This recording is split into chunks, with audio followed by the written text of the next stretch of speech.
नमस्कार, आपका स्वागत है गुडविल स्टडी सेंटर में। और आज हम pair of linear equation in two variables के बारे में पढ़ेंगे। ठीक है, इसको हिंदी में कहते हैं दो चर वाले रैखिक समीकरण। दो चर वाले रैखिक समीकरण।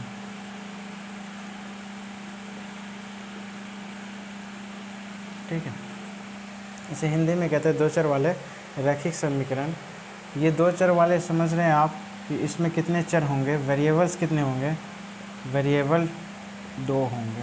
ठीक है, जब भी कोई इक्वेशन लिखा जाता है तो जैसे हम लिखते थे x² + 3x + 4, यहाँ पे वेरिएबल सिर्फ और सिर्फ x हैं। ठीक है, और यहाँ पे ऐसे लिख दिया जाए x + y + 5 = 9।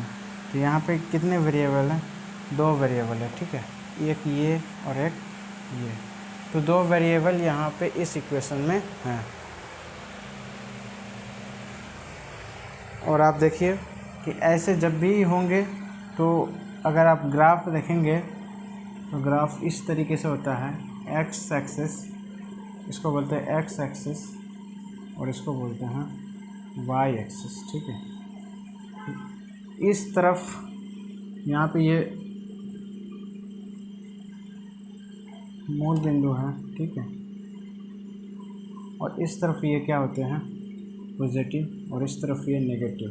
ठीक है, इस तरफ ये पॉजिटिव और इस तरफ नेगेटिव। इसको ओरिजिन भी बोलते हैं, ओरिजिन या मूल बिंदु। इस तरफ जैसे ही जाएंगे, मान लो यहाँ पे ये 1 है, फिर यहाँ पे 2 है, +3 है, +4 है, और इस तरफ आएंगे तो -1 -2 -3 -4। ऊपर की तरफ जाएंगे तो 1 2 3 4 5।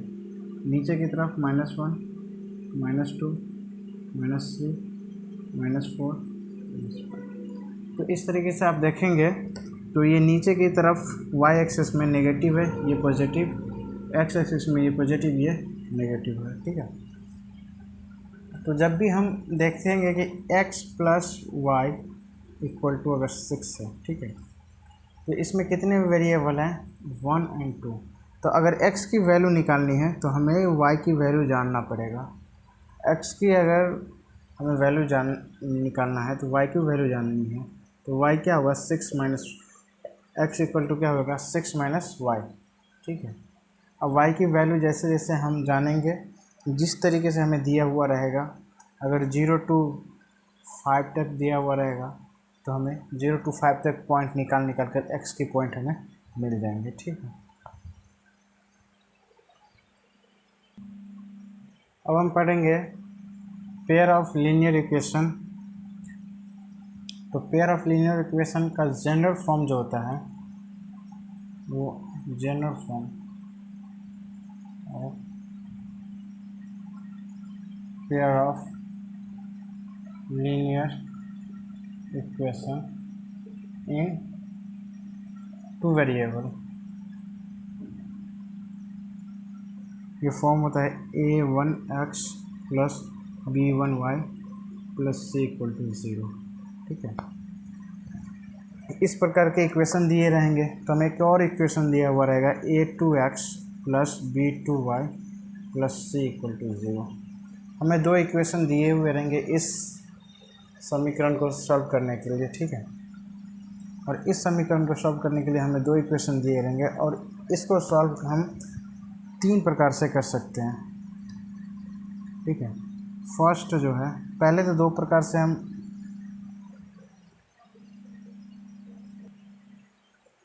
सबसे पहले तो इसे दो प्रकार से हम सॉल्व कर सकते हैं। एक तो ग्राफीय विधि से, ठीक है, ग्राफ से भी इसे सॉल्व कर सकते हैं, और एक अलजेब्रिक मेथड से। समझे? तो आप इसे एक ग्राफ से भी सॉल्व कर सकते हैं और अलजेब्रिक मेथड से भी आप सॉल्व कर सकते हैं इस क्वेश्चन को। जैसे कि आपको दे दिया जाएगा, कोई भी एक इक्वेशन दे दिया जाएगा। ठीक है, कोई भी एक इक्वेशन दे दिया जाएगा कि 2x + 3y = 8 और 5x + y इक्वल टू 16, ठीक है। और इसे सॉल्व कीजिए, तो आप इसे ग्राफीय विधि से भी सॉल्व कर सकते हैं, ठीक है। ग्राफीय विधि से क्या है कि आप इस इक्वेशन का एक लाइन खींचेंगे और इस इक्वेशन का एक लाइन खींचेंगे, और आप देखेंगे, जैसे इसको देखिए, x equal to 2x equal to 8 plus 3y equal to 8 equal to 1, इसको इस तरीके से लिखेंगे तो x जो होगा x/4 प्लस 8/3 इक्वल टू 1। तो आप यहाँ पे देखेंगे कि x के जगह पे 4, x जो है वो 4 पॉइंट ले रहा है, यहाँ पे 8 पॉइंट है x की, और y की 8/3, अगर 3 से 8 डिवाइड करेंगे तो 3 to the 6 2.0 3 6 18, 2.6 में। और ये एक जो है ये एक लाइन है जिसको हम कहेंगे x/4 plus 3y/8 equal to y, ठीक है, ये कहेंगे। और एक और लाइन है 5x plus Y equal to 16, तो यहाँ पे भी आप लिख सकते हैं x equal to 16/5 plus y/16 equal to 1। अब 5 से अगर डिवाइड कीजिएगा तो 16, तो 5 3 जा 15, 1.052 10, तो 3.2, तो x जो है वो 3.2, ये रहा इसका 3.2 यहाँ पे, और y की 16, y ऊपर की तरफ जाएगा 16 पे, मान लो आप यहाँ पे आ गई 16, ठीक है।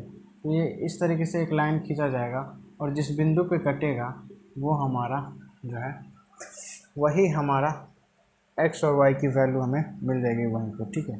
जैसे यहाँ पे काटेगा तो ये और ये वैल्यू, तो ये वैल्यू आ गई हमारा x और y की, ठीक। तो ये तो ग्राफीय विधि से हम हल किए, ठीक है। और अलजेब्रिक जो मेथड है, अलजेब्रिक मेथड वो 3 प्रकार के हैं, ठीक है। एक है, पहला जो है वो है सब्स्टिट्यूशन,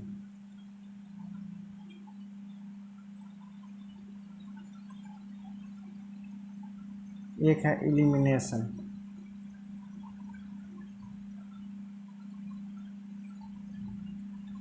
और एक है क्रॉस मल्टीप्लिकेशन, क्रॉस मल्टीप्लिकेशन, ठीक है। इसको बोलते हैं प्रतिस्थापन विधि,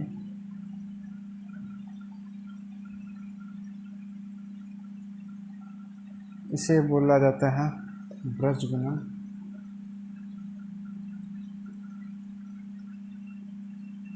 और इसको बोलता है व्युत्पत्तिकरण,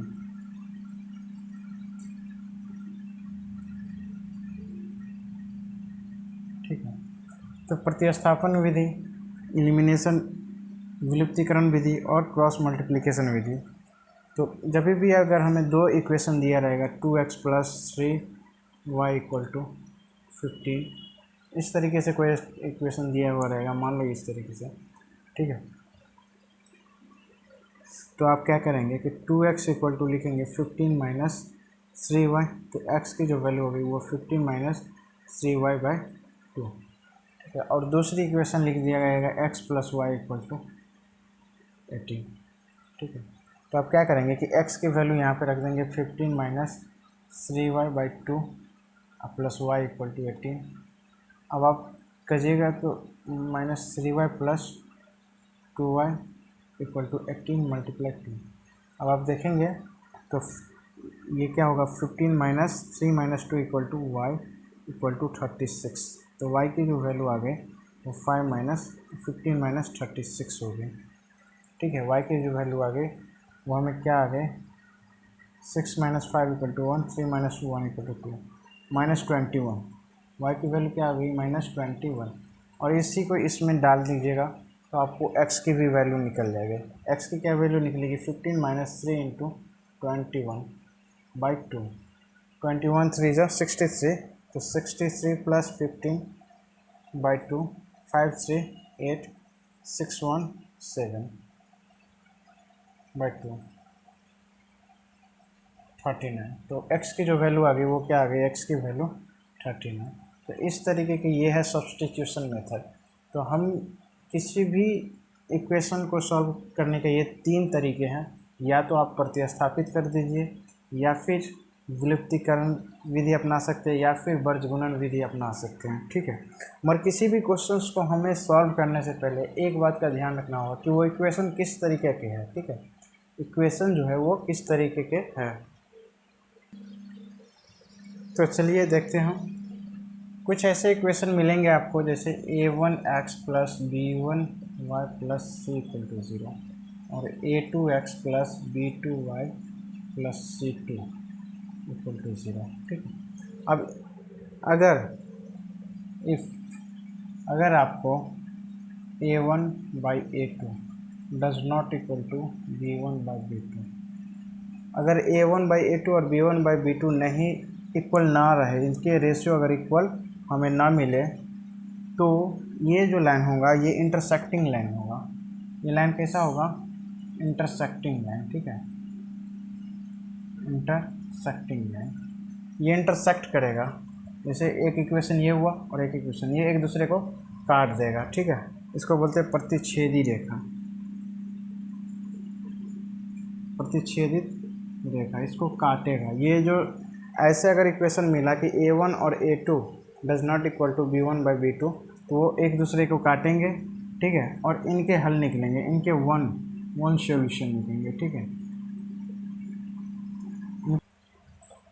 a1 by a2 equal to b1 by b2 equal to c1 by c2। इस तरीके का कोई इक्वेशन मिल जाए, इस तरीके की कोई इक्वेशन आपको मिल जाए, तो ये कोइंसिडेंट लाइन होगी, कोइंसिडेंट लाइन। ठीक है, और इनके बहुत सारे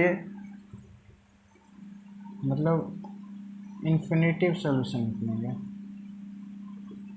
ठीक है, इनके इन्फिनिटिव सॉल्यूशन निकलेंगे आपको।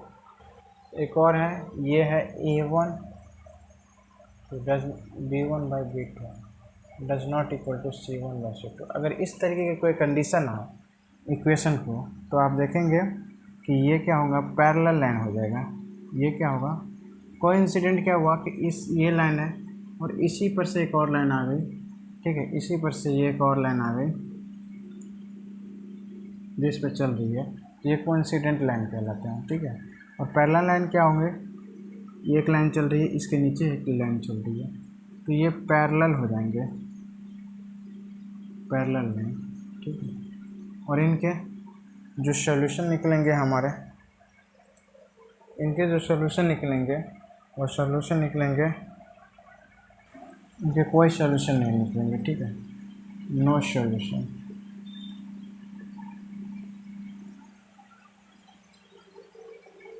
तो देखिए, अगर कोई भी लाइन हो इस प्रकार के, आप देखेंगे कोई भी इक्वेशन हो, जैसे हम एक एक इक्वेशन का एग्जांपल ले रहे हैं, जैसे इस तरीके के जो होंगे वो होंगे x minus 2y equal to 0, 3x plus 4y minus 20 equal to 0।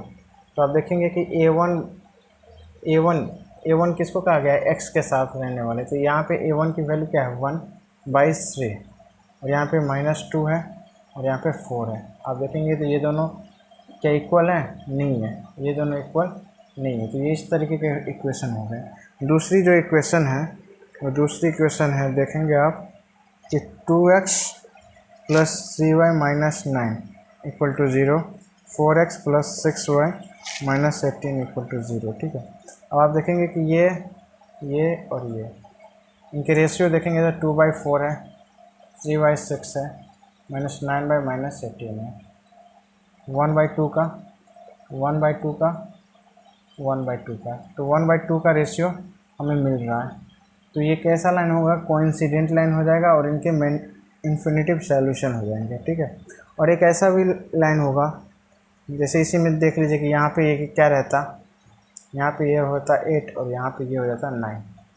ठीक है, तो a1 a2 b1 b2 तो हमें मिल रहा है, इक्वल है, इनके रेशियो इक्वल है, मगर c1 c2 का नहीं मिल रहा, c1 c2 का नहीं मिल रहा। तो ये कैसे लाइन हो जाएंगे, पैरेलल लाइन, और इसके कितने सॉल्यूशन निकलेंगे, नो सॉल्यूशन। तो इस तरीके के एग्ज़ाम में क्वेश्चंस आते हैं और आपसे पूछे जाएंगे कि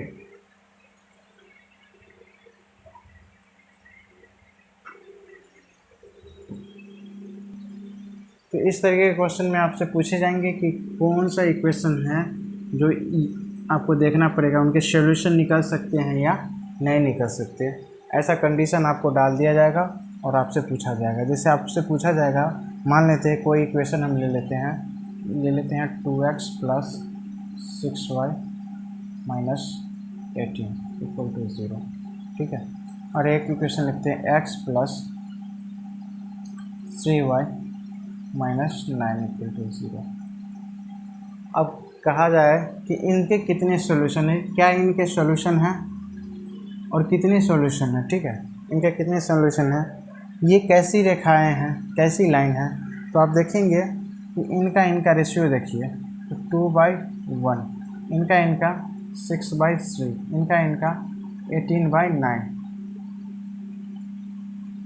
तो आप यहाँ से काटेंगे तो 3 1 जा 3 2 जा 9 1 जा 9 2 जा माइनस माइनस कट गई, तो 2/1 का, ठीक है, 2/1 का रेशियो आ गई। तो आप क्या कहेंगे कि किस प्रकार की लाइन है ये कोइंसिडेंट लाइन है। कैसी लाइन होगी, ये कोइंसिडेंट लाइन होगी। और इनके कितने सॉल्यूशन हैं, तो इन्फिनेटिव सॉल्यूशन है। तो इस तरीके के क्वेश्चन को आपको बड़े ध्यान से देखकर क्वेश्चन को सॉल्व करना होगा, ठीक है।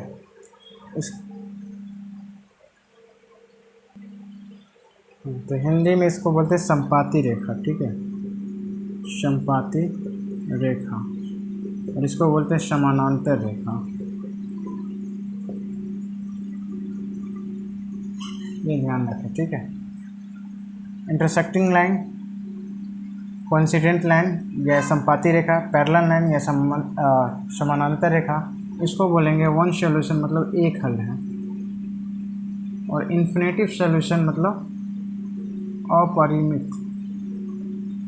हल, एक से अधिक हल, ठीक है। नो सॉल्यूशन, कोई हल नहीं, कोई हल नहीं। तो यही था इंट्रोडक्शन, सिर्फ और सिर्फ कि दो चर वाले रैखिक समीकरण में दो वेरिएबल हो तो उन्हें किस तरीके से हम सॉल्व करेंगे। फिर नेक्स्ट क्लास में हम क्वेश्चंस को सॉल्व करेंगे, उसके बाद क्वेश्चंस को हम एक्सरसाइज को पूरा करेंगे। तो तब तक के लिए धन्यवाद, जय हिंद।